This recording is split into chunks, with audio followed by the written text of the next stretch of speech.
tersebut adalah Dharma. Jujur, diam-diam gue ngefans sama dia. Dia tuh ganteng, pinter, gak banyak bacot kayak bocah-bocah yang bully gue. Tapi bisa famous antar sekolah. Semua cewek juga selalu berusaha caper sama dia. Andai gue cantik kayak mereka, mungkin gue juga akan caper sama Dharma. Masalahnya, gue tuh sadar diri kalau gue itu jauh dari kata sempurna. Ntar yang ada kalau gue caper malah diolok-olok. Cukup gue mengagumi dan mencintai Dharma dalam diam. Singkat cerita, gue lagi istirahat di kantin. Lagi-lagi gue sendirian. Terus tiba-tiba Dharma datang sambil bawa mangkok bakso. Will, gue boleh duduk di sini nggak? Soalnya gue nggak kebagian tempat makan. Sambil belagapan, gue yain aja. Kapan lagi sedekat ini sama cowok yang gue taksir? Menawangi pula. Terus tiba-tiba dia manggil nama gue. Will, Will, Wilma. Tapi gue masih bengong terpesona sama Dharma. Sampai-sampai dia megang tangan gue. Will, nanti pulang sekolah bareng yuk. Boh, ini gak salah denger nih gue. Cogan terfamous di SMA gue ngajakin balik bareng. Nanti tunggu gue di parkiran ya. Jantung gue makin dak-dik-duk deh. Gue pun mengiyakan dengan penuh malu. Bel pun berbunyi dan kita balik ke kelas. Mulai dari situ, pikiran gue jadi kacau dan gak fokus. Halu mulu deh. Jam 1:30 siang, dimana pelajaran sekolah telah usai, dengan rasa campur aduk gue mantapkan langkah ke parkiran motor. Sengaja gue duluan ke sana, soalnya Dharma nyuruh nunggu. Di parkiran, gue lihat banyak cowok-cewek pulang bareng. Mereka semua hahaha. Duh, gue jadi ngebayangin balik bareng Dharma. Tapi, kenyataannya, 5 menit, 10 menit, Dharma gak datang juga. Gue masih sabar dan berpikir positif. Mungkin dia lagi piket. Tapi setengah jam dia gak datang-datang juga sampai gue bete. Akhirnya gue nekat nyari Dharma ke kelas. Dan kelasnya kosong. What? Terus dia kemana dong? Ini gue gak lagi dibercandain kan? Karena gue masih yakin Dharma gak bohong, gue balik lagi ke parkiran. Siapa tahu tadi kita sama-sama nyari. Pas sampai parkiran, gak ada Dharma. Asli, air mata gue udah di ujung banget. Terus ada yang nepuk pundak gue dari belakang. Pas gue nengok, Dharma. Bukan mbak, saya Pariono, bukan Dharma. Jir, malu. Ternyata malah satpam SMA gue. Terus dia ngasih secari kertas yang lusuh. Pas gue buka tulisannya, ya kali gue balik bareng lu, Dut. Ngaca kali. Bye, Dharma. Terus gue dengar suara ketawa gerombolan anak cowok dari kejauhan. Di sana ada Dharma juga. Asli, sakit. Gue dipermainkan semena-mena kayak gini. Gue langsung nangis dan pulang tanpa pedulin Dharma. Sumpah, Dharma, lu jahat. Sehari setelah kejadian itu, gue gak masuk sekolah. Gue sengaja bolesin diri gue di rumah. Mumpung bokap nyokap lagi pergi keluar kota.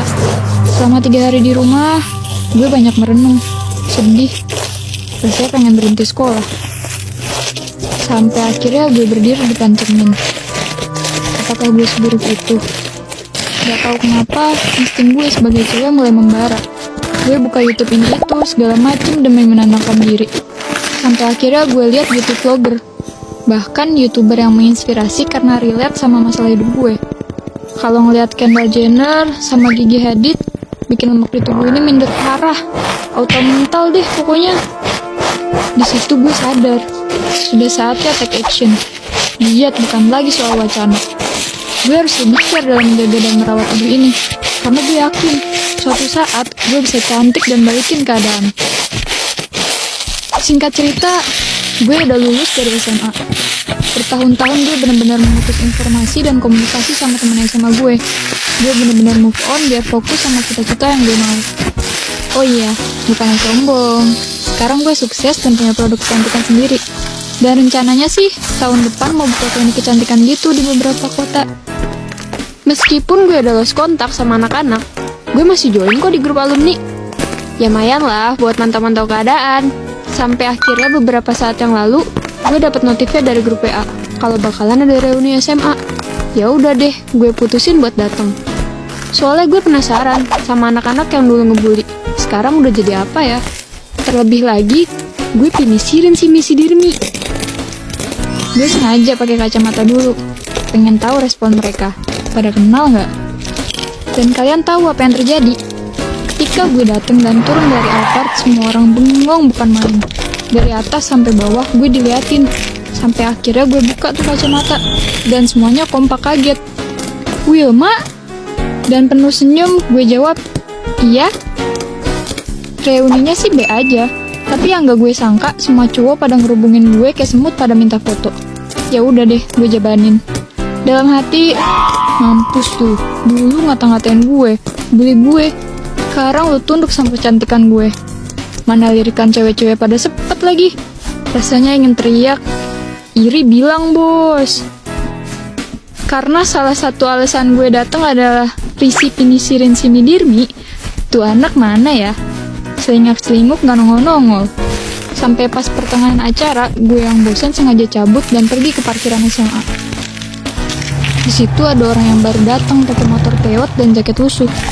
Awalnya gue nggak peduli siapa tuh orang. Ternyata, ya udah.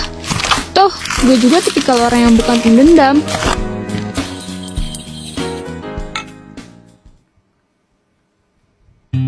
Dari acara reuni ini, gue bisa ngasih pelajaran ke mereka. Kalau dunia ini akan berputar, ada saatnya gue bisa buktiin kalau gue mampu.